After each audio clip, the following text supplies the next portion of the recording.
Theme music? What you mean? Gotta have some music in the background. Winston confesses in his diary about the prostitute, and he's repulsive and the objective prostitute. She has a desire for the pleasant sexual, well, he has a desire for a pleasant sexual experience with her, and his wife,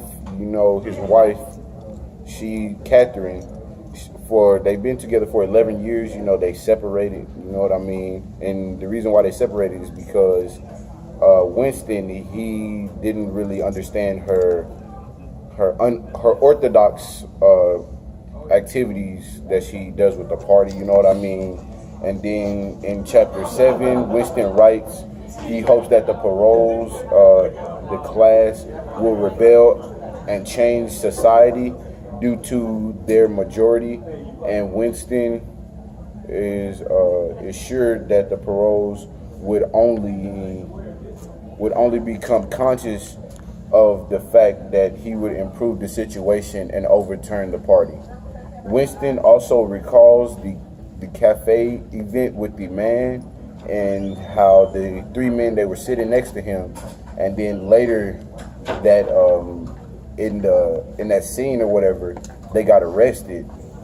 And at that time, it was a photograph of the men across the desk from Winston's desk, and they were improving on the lead with the party, and how they committed treason, you know what I mean? Because treason in this thing is a big thing, because they want everybody to be doing the same thing. And the men, they were forced to confess even though they did not commit the crime. At least I don't think they committed the crime. And then Winston threw the photograph into his memory hole, and he was feared, and for the fear that it would betray history and that it would change it in his effort to remember. Let's see what else. Winston is mused a bit of the party's control over and realizes that he's writing the diary for O'Brien, and the only person that believes to be on his side. And he finished the diary entry with the line, "Freedom is freedom to say that 2 + 2 makes 4. And if it's granted, all else follows." And in chapter 8, Winston, he makes the decision to stroll through one of the paroles neighborhood. A bomb falls nearby, and it occurs, but Winston is unhurt, and he continues to walk.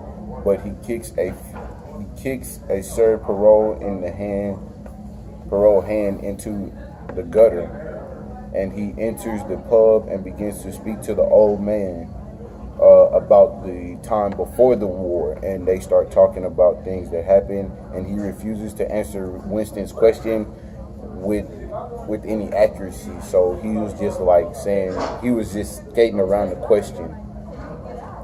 And his name is Mr. Carrington, and he owns the antique shop, and he sold Winston a paperweight. And then he showed him the room upstairs, and it does not have a telescreen, and most of the rooms, have telescreens.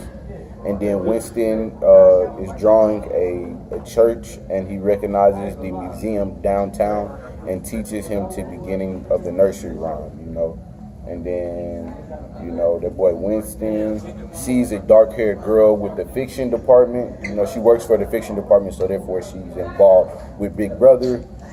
And the following images are smashing in her head with cobblestones and the paperweight. He imagines hitting her in the head and stuff like that, killing her. And then again, he dreams in which O'Brien said to him, "We shall meet in a place where there is no darkness." And the muse, when it's detected at the thought criminal in chapter and part 1, and in the repetition of the party's 3 slogans.